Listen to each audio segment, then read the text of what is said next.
Hello friends, welcome to Jivantara Mathematics classes.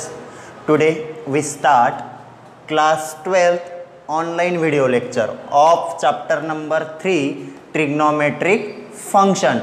जसे की तुम्हाला माहिती आहे लॉकडाऊनच्या अगोदर जानेवारी आणि फेब्रुवारीमध्ये आपण आपल्या क्लासमध्ये आपले 2 चॅप्टर कंप्लीट केले आहेत, मॅथमॅटिकल लॉजिक आणि मॅट्रायसेस. म्हणून आता व्हिडिओ लेक्चरमध्ये आपण चॅप्टर नंबर 3 स्टार्ट करत आहोत, ट्रिग्नोमेट्रिक फंक्शन. तर जसं की ट्रिग्नोमेट्रिक फंक्शन नाव तुम्हाला दिसतंय चॅप्टरचं. मग सर आपण ट्रिग्नोमेट्री ही 11th मध्ये पण बघितली, ट्रिग्नोमेट्रिक फंक्शन चॅप्टर आपल्याला 11th ला पण होतं. मग सेम तसंच असेल का?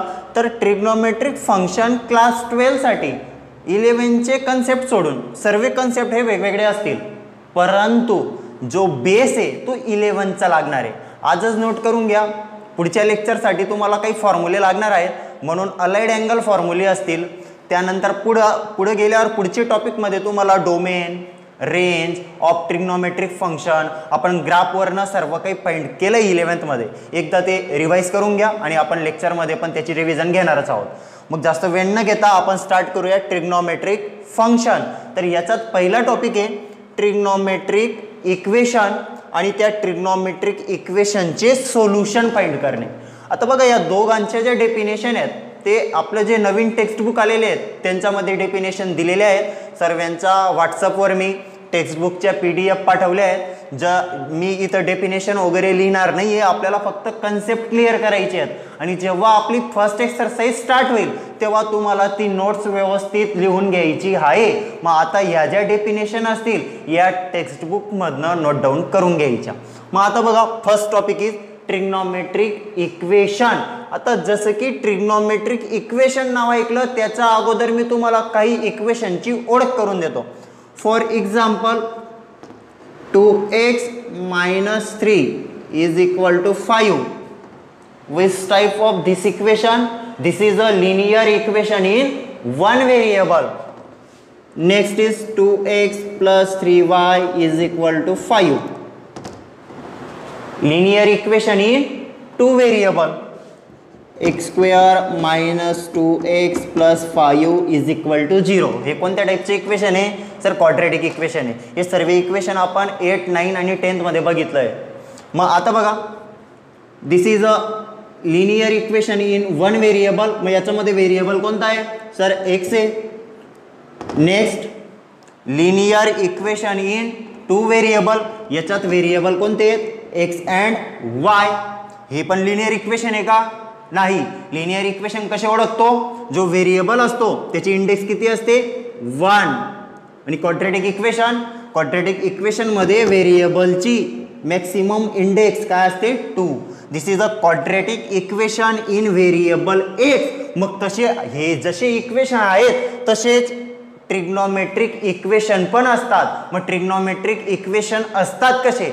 आता बघा ट्रिग्नोमेट्रिक इक्वेशनची डेफिनेशन.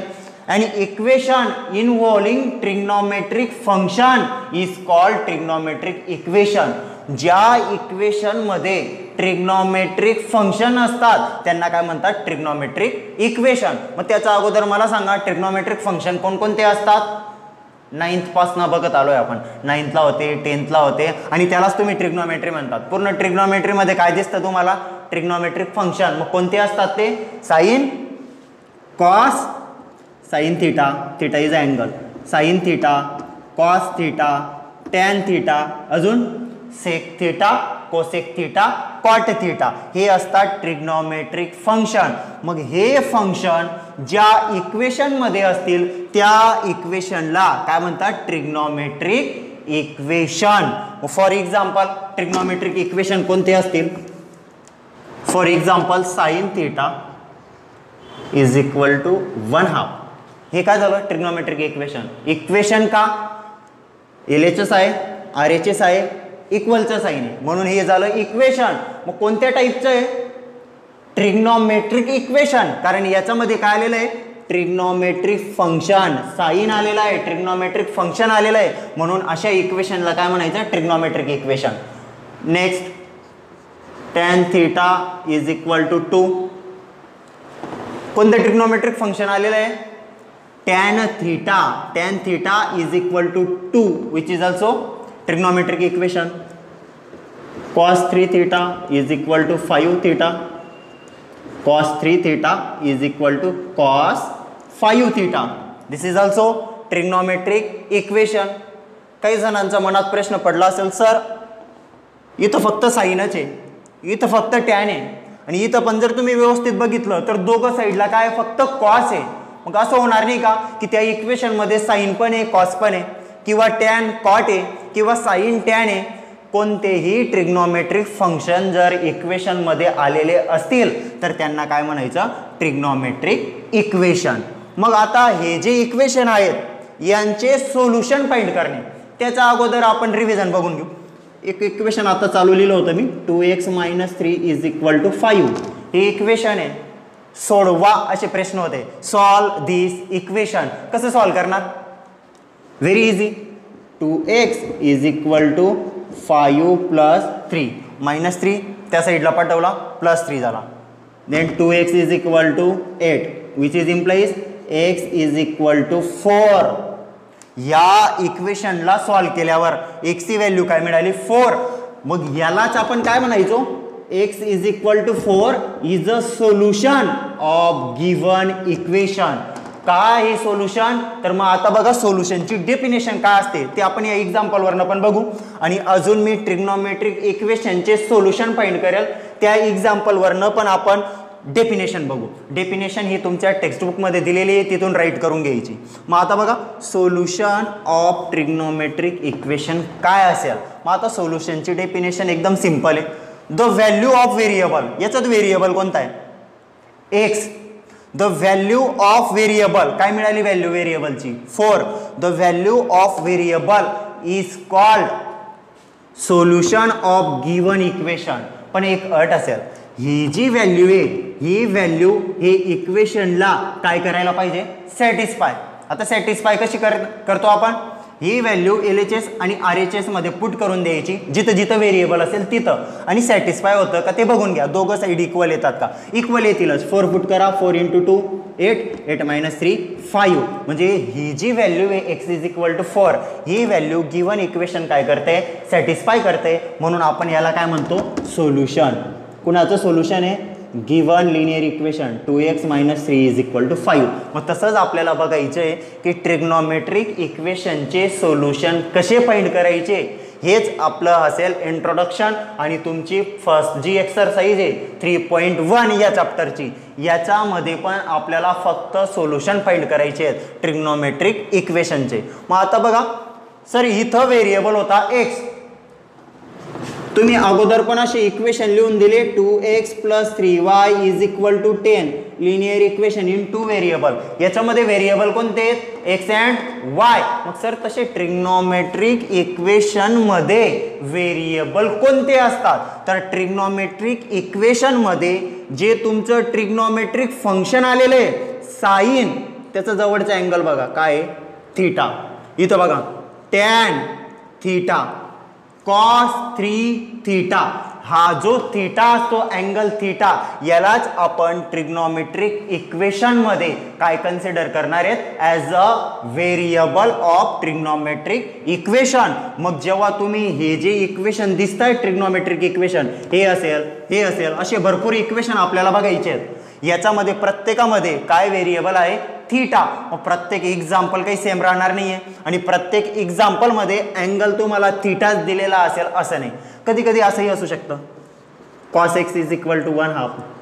आता व्हेरिएबल काय झाला, एक्स असेल. या ट्रिग्नोमेट्रिक इक्वेशन मध्ये व्हेरिएबल काय आहे, एक्स. मग या व्हेरिएबलच्या आपण व्हॅल्यू फाइंड करू आणि त्यांनाच काय म्हटलं जाईल, मग सोल्युशन ऑफ ट्रिग्नोमेट्रिक इक्वेशन. जसं हे इक्वेशन सॉल्व केल्यावर कशाची व्हॅल्यू मिळाली, व्हेरिएबल एक्सची, म्हणून आपण याला सोल्युशन म्हणतो. तसंच हे जे ट्रिग्नोमेट्रिक इक्वेशन आहेत यांना सॉल्व केल्यानंतर ज्या व्हेरिएबलच्या व्हॅल्यू मिळतील त्या व्हॅल्यूज म्हणजे काय, त्या ट्रिग्नोमेट्रिक इक्वेशनचं सोल्युशन. पण लक्षात ठेवा, ज्या व्हॅल्यू आपण फाइंड करणार आहेत त्या ज्या व्हॅल्यू असतील त्या व्हॅल्यूने ट्रिग्नोमेट्रिक इक्वेशन सॅटिस्फाय केलं पाहिजे, तेव्हाच ते सोल्युशन असेल. मग आता बघा सोल्युशन किती असू शकतात, त्याचा अगोदर मला सांगा. काही एक्झाम्पल घेतो, साइन थीटा = 1/2. सर 11th ला असे एक्झाम्पल आम्ही सॉल्व केले आहेत. सर 9thला नाही, 10thला सॉल्व केले आहेत. मग मला सांगा sine theta is equal to 1/2. साइनच्या कोणत्या अँगलची व्हॅल्यू 1/2 असते? हे कोणत्या टाईपचे इक्वेशन आहे? Trigonometric equation. Because an equation involving trigonometric function is known as trigonometric equation. हे झालं ट्रिग्नोमेट्रिक इक्वेशन. याच्यामध्ये व्हेरिएबल थीटा, थीटा हा काय झाला? व्हेरिएबल. मग याचं जर सोल्युशन फाइंड करायचं असेल तर कशाची व्हॅल्यू फाइंड करावी लागेल? या थीटाची. मग त्या थीटाची व्हॅल्यू कशी फाइंड करतात? 10th मध्ये अशी एक्झाम्पल होते. मला सांगा साइनच्या कोणत्या अँगलची व्हॅल्यू 1/2 असते? साइनच्या कोणत्या अँगलची व्हॅल्यू 1/2 असते? तर sine 30 degree is equal to 1/2. प्रत्येकाला माहिती आहे. ट्रिग्नोमेट्रीचा व्हॅल्यूचा जो चार्ट आहे तो एकदा लर्न करून घ्या, कारण तो आपल्याला भरपूर वेळेस लागणार आहे सोल्युशन फाइंड करताना. Sine 30 is equal to 1/2. मग बघा थीटाची व्हॅल्यू काय मिळते? 30 degree. Theta is equal to 30 degree. हेच काय असेल आपलं solution. Theta is equal to 30 degree. Variable होता थीटा आणि थीटाची जी व्हॅल्यू मिळाली तुम्हाला 30 डिग्री, हे असतं त्या गिवन ट्रिग्नोमेट्रिक इक्वेशनचं solution. This is trigonometric equation आणि हे काय झालं त्याचं solution. Value of the variable of given equation is known as solution of given. आपण अजून एक एक्झाम्पल बघू. Cos theta is equal to 1/√2. Cos theta is equal to 1/√2. मग आता परत तेच ट्रिग्नोमेट्रिक फंक्शनच्या व्हॅल्यू जर माहिती असतील तरच तुम्हाला सोल्युशन फाइंड करता येतील. आणि अजून काही फॉर्म्युले आहेत ते मी सांगणार आहे पुढच्या लेक्चरमध्ये. मला सांगा कॉसच्या कोणत्या अँगलची व्हॅल्यू 1/√2 असते? Cos π/4. Cos π/4 is equal to 1/√2. π/4 म्हणजे काय? 45. बरं ठीक आहे, 45 लिहितो. Cos 45 degree is equal to 1/√2. मग थीटाची व्हॅल्यू काय मिळाली? Theta is equal to 45 degree. This is trigonometric equation आणि हे काय झालं त्याचं सोल्युशन. मग आता बघा ट्रिग्नोमेट्रिक इक्वेशन म्हणजे काय? ज्याचा असे इक्वेशन ज्याच्यामध्ये काय इन्क्लूड असतात? Trigonometric function. आणि त्यांचे सोल्युशन म्हणजे काय? ट्रिग्नोमेट्रिक इक्वेशनमध्ये जो व्हेरिएबल असेल त्याच्या व्हॅल्यू जे आपण फाइंड करतो त्यांनाच काय म्हणतो? सोल्युशन. आता बघा जसं की लिनियर इक्वेशन इन 2 व्हेरिएबल असेल, एक्स आणि वाय व्हेरिएबल आहे सपोज, तर आपल्याला व्हॅल्यू किती मिळतात? एक एक्सची मिळते, एक वायची मिळते. क्वाड्रॅटिक इक्वेशन चॅप्टर होतं 10thला. जेव्हा आपण क्वाड्रॅटिक इक्वेशन सॉल्व करायचो तेव्हा किती व्हॅल्यू मिळायच्या? 2 व्हॅल्यू मिळायच्या. मग सर तसंच ट्रिग्नोमेट्रिक इक्वेशन सॉल्व करताना प्रत्येक वेळेस एकच व्हॅल्यू मिळेल का? 10th मध्ये सेम एक्झाम्पल तुम्हाला होते. असे भरपूर एक्झाम्पल आपण 10th मध्ये सॉल्व केले आहेत. तर 10th पर्यंत आपण जी ट्रिग्नोमेट्रिक बघितली ती फक्त राईट अँगल ट्रँगलसाठी बघितली. 90 डिग्री पर्यंतचे अँगल आपण बघितले आहेत. म्हणून आपल्याला तेव्हा किती व्हॅल्यू मिळायच्या? फक्त एकच व्हॅल्यू मिळायची.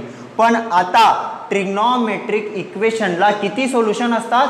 इनफायनाईट नंबर ऑफ सोल्युशन असतील.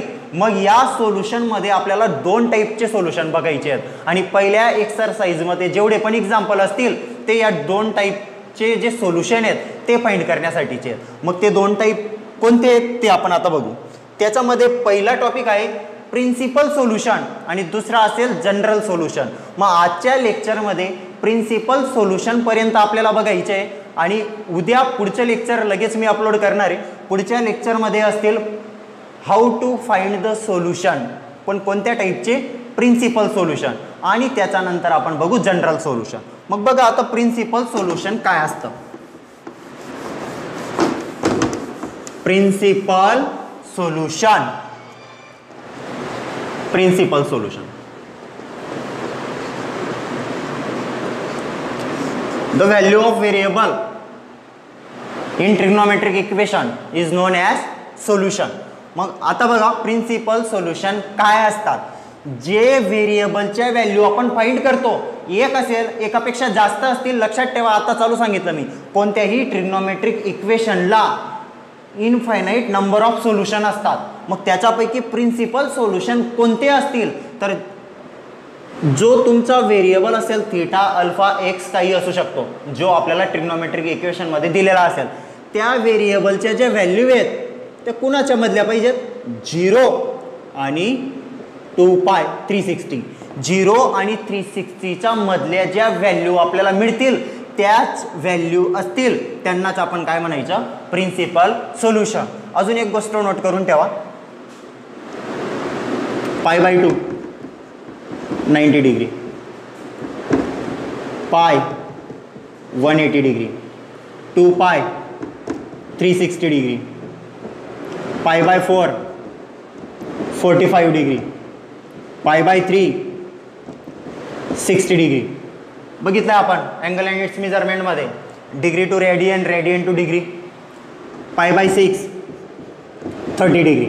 लक्षात ठेवा, आता मी जे प्रॅक्टिससाठी एक्झाम्पल घेतले सोल्युशनचे 30 डिग्री आणि 45 डिग्री घेतलं, ते फक्त आपल्याला सोल्युशन म्हणजे काय ते बघायचं होतं म्हणून मी डिग्रीमधले अँगल घेतले. पण आपल्याला पूर्ण चॅप्टरमध्ये जे अँगल यूज करायचे आहेत ते कोणते असतील, इन रेडियन.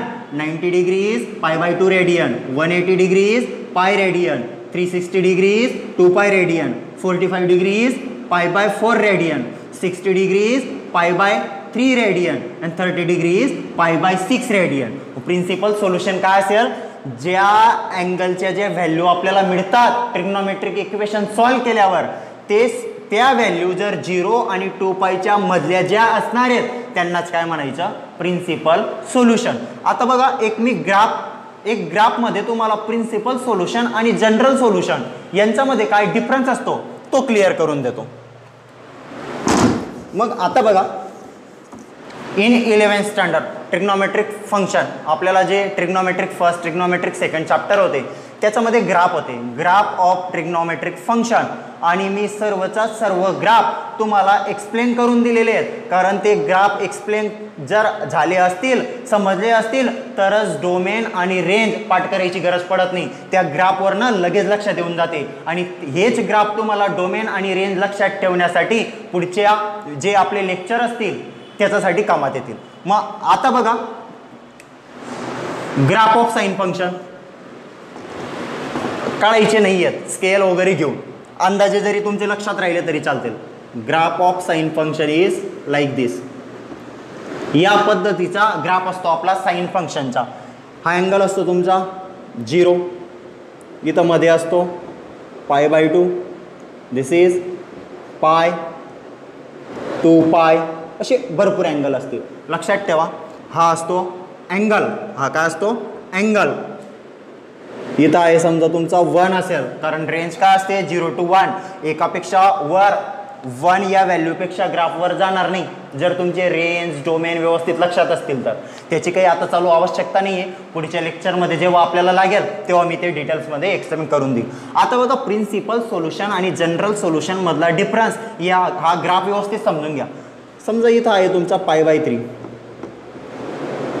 π/6 म्हणजे 30 डिग्री, हा झाला तुमचा 30 डिग्री. मला सांगा, साईनचा ग्राफ आहे, साईनची व्हॅल्यू 30 डिग्रीला काय मिळते, 1/2. काय मिळते 1/2, इथं असेल 1/2. साईन π/6 ची व्हॅल्यू काय मिळते 1/2. ही जी लाईन असेल ही आहे 1/2 साठी. मग मला सांगा, ही 1/2 व्हॅल्यू अजून पुढे कोणत्या अँगलसाठी मिळते का, सेम व्हॅल्यू बघा इथं मिळते. अजून पुढं सेम व्हॅल्यू इथं जो अँगल असेल, सर्व अँगल मी नोट डाऊन केलेले नाही आहेत, परंतु फक्त आपल्याला क्लिअर करून घ्यायचे प्रिन्सिपल सोल्युशन आणि जनरल सोल्युशनमध्ये काय डिफरन्स असेल आणि ते सोल्युशन किती असू शकतात, 2 असतील, 3 असतील, 4 असतील का किती असू शकतात. प्रिन्सिपल सोल्युशन हे नेहमी 2च मिळतात. किती मिळतील, नेहमी 2. मग ते कसे 2च राहतील, कारण 0 आणि 2 पायमध्ये किती अँगल असतात, 0 असेल 30, 60, 90, 270, 180, 360, 150, 120, infinite number of angles in between 0 to 2 पाय. मग त्याच्यापैकी प्रिन्सिपल सोल्युशन हे नेहमी किती मिळणार आहेत, 2च मिळतील. ते कसे या ग्राफवरनं सांगतो. अजून बघा, सेम व्हॅल्यू 1/2 इथं जो अँगल असेल ना त्या अँगलला मिळणार आहे. ही पण इथं जो अँगल असेल हा 2 पाय इथला आहे, या अँगलसाठी पण काय व्हॅल्यू मिळते 1/2. या अँगलसाठी बघा काय व्हॅल्यू मिळते 1/2. या अँगलसाठी पण काय व्हॅल्यू मिळते 1/2. म्हणजे बघा 1/2, समजा इक्वेशन हे आहे, sine theta is equal to 1/2. तर थिटाची एक व्हॅल्यू आपण थोड्या वेळ अगोदर फाइंड केली, ती होती 30 डिग्री. म्हणजे काय π/6. हे झालं सोल्युशन. पण हे प्रिन्सिपल सोल्युशन आहे का हे चेक करण्यासाठी हा जो अँगल आहे हा कुणाच्या मध्ये पाहिजे, 0 आणि 2π मध्ये. 0 ते 360, 0 to 360 यांच्यामध्ये 30 डिग्री असतो. म्हणजे हे एक सोल्युशन झालं. आणि हे काय प्रिन्सिपल सोल्युशन. मग याचा पुढे पण चेक करावं लागेल की 0 आणि 360 मध्ये अजून असे किती अँगल आहेत की जे आपल्याला काय व्हॅल्यू देतील, 1/2. मी हे ग्राफनुसार तुम्हाला समजून देतोय आणि आपल्याला प्रॅक्टिकली जेव्हा मी एक्झाम्पल घेईन तेव्हा वेगळ्या पद्धतीने समजून देईन. तेव्हा आपल्याला अलाइड अँगलचे फॉर्म्युल्यांचे यूज करायचे आहेत. पण आता फक्त आपण कन्सेप्ट क्लिअर करून घेऊ. मग मला सांगा साईन थिटा हा 1/2 केव्हा असतो, थिटाची व्हॅल्यू 30 डिग्री असेल तेव्हा. आणि अजून केव्हा असेल, इथं अँगल दिलेले नसतील तरी चालेल, पण तुम्हाला दिसतंय 0 आणि 2π, 0 to 360 हा बघा इथपर्यंतचा, या इंटरवलच्या मध्ये 1/2 ही व्हॅल्यू अजून या अँगलला मिळते बघा. मग बघा किती व्हॅल्यू मिळून गेल्या प्रिन्सिपल सोल्युशन 0 आणि 2π मध्ये किती आहेत, 2 व्हॅल्यू. अजून पुढे आहेत का, अजून पुढे 2 आहेत, अजून पुढे 2 येतील, अशा भरपूर व्हॅल्यू आहेत. म्हणून मी अगोदरच सांगितलं ट्रिग्नोमेट्रिक इक्वेशनला इनफायनाईट नंबर ऑफ सोल्युशन असतात. पण त्या सोल्युशनमध्ये प्रिन्सिपल सोल्युशन हे कुठं शोधायचं असतं, 0 आणि 2π मध्ये. आणि जर तुम्ही व्यवस्थित ग्राफ बघितला तर 0 आणि 2π मध्ये ज्या व्हॅल्यू मिळत आहेत त्या किती, 2च अँगल मिळत आहेत. हे जे हा अँगल आणि इथला जो अँगल आहे हे दोघं अँगल आपल्याला बरोबर कोणत्या व्हॅल्यू देत आहेत, 1/2. एक मला वाटतं हा जो अँगल आहे तुम्ही व्यवस्थित चेक केला तर तुम्हाला 150 मिळणार आहे.